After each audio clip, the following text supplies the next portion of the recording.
Shalom, apa kabar saudara? Saya percaya setiap kita diberikan hari yang terbaik untuk melewati apapun dalam hidup ini. Perkenalkan, saya Herdi Rondang Ulina Pardede, mahasiswa S2 Pendidikan Agama Kristen semester 3 dari STT Ekumene Jakarta.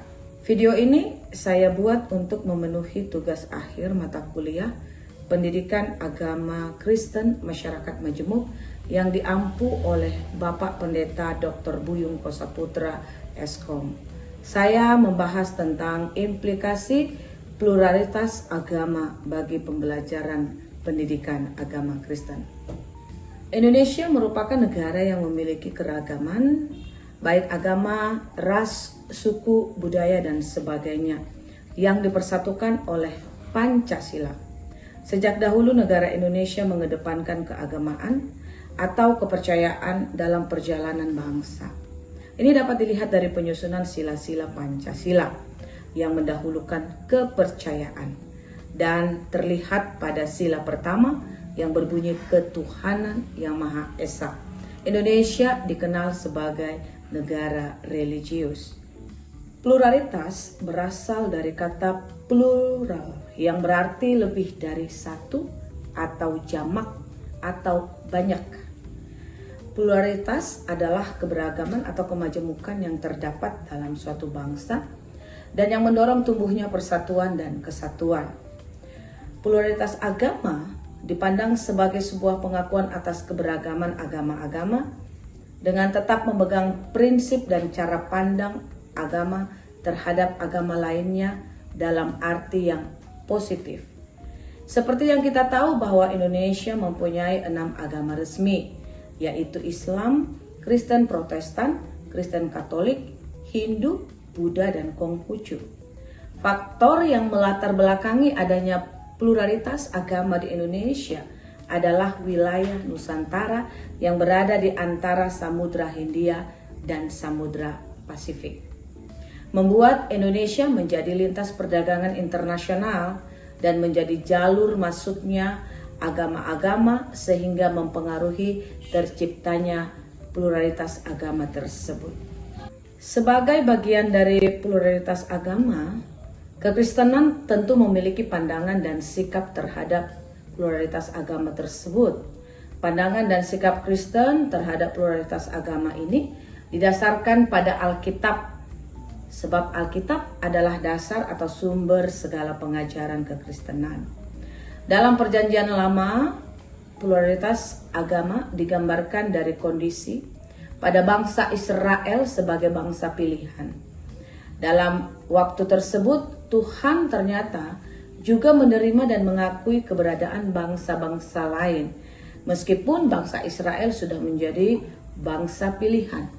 Kenyataan ini memperlihatkan beragam sikap terhadap pluralitas, yaitu eksklusif dan pluralis, serta toleran, kompromis, dan bahkan submisif terhadap kenyataan bahwa ada pihak-pihak lain di sekitar dan mereka bahkan dikasihi dan dijadikan tangan kanan oleh Allah juga. Sumber utama pandangan dan sikap Kristen dalam Alkitab Perjanjian Baru tentang pluralisme atau toleransi adalah teladan yang diperlihatkan oleh Yesus. Yesus atau agama Kristen muncul, berkarya, dan beredar mula-mula itu di dalam masyarakat dan agama Yahudi. Dari ajaran Yesus dalam Perjanjian Baru, terlihat bahwa ada pandangan yang bersifat eksklusif di dalam berhadapan dengan pluralitas. Namun itu tidak menunjukkan penolakan atau antipati terhadapnya. Pluralitas diterima, dipahami, dan dihargai sebagai sebuah kenyataan mutlak. Terhadap pluralitas seperti ini yang diajarkan oleh Yesus terlihat dalam contoh yang dia lakukan ketika bertemu dengan perempuan Samaria. Ada perjumpaan yang proaktif dan melakukan dialog. Ini dimaksudkan dan berfungsi menghasilkan saling paham, saling mengerti, dan saling mengangkat harkat martabat hidup. Yesus mengambil contoh atau teladan yang baik dari pihak lain juga. Dalam hal ini terlihat dari cerita tentang orang Samaria yang baik hati. Jadi di samping penerimaan terhadap pluralitas, penerimaan itu harus bermanfaat dan menjadi berkat serta membawa damai sejahtera bagi semua pihak. Pengajaran pendidikan agama Kristen tentu sejalan dengan proses berteologi, ya. Pemahaman dan sikap teologis yang dipegang dan dilaksanakan oleh umat-umat Kristen memiliki pengaruh atau implikasi terhadap usaha untuk mengajarkan ajaran dan nilai-nilai Kristiani kepada anak didik. Dalam konteks masyarakat khususnya di Indonesia dengan pluralitas agama dan umatnya, pengajaran pendidikan agama Kristen seharusnya dipengaruhi oleh konteks plural tersebut. Oleh karena itu, istilah pendidikan agama Kristen yang pluralitas atau kontekstual menjadi keharusan diterima dan diwujud nyatakan.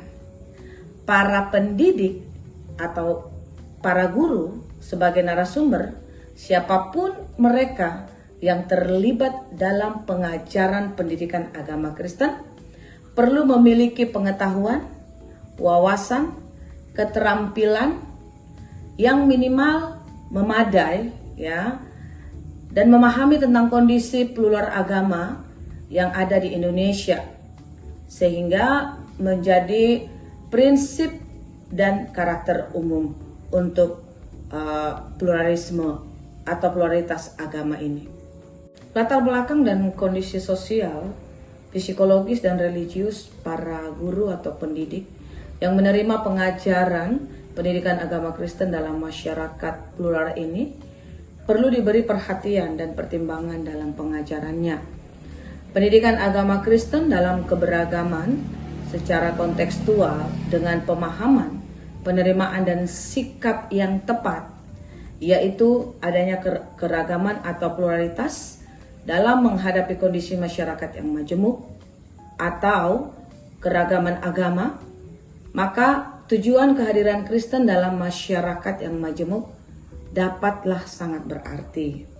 Dengan pengajaran pendidikan agama Kristen yang beragam mengenai umat agama Kristen dapat menjadi agen-agen pendukung terciptanya kerukunan dan persatuan dalam masyarakat. Demikianlah pemaparan saya dalam video ini mengenai pluralitas agama dan implikasinya dalam pengajaran pendidikan agama Kristen. Kiranya bisa bermanfaat buat kita semua yang menyaksikannya. Terima kasih.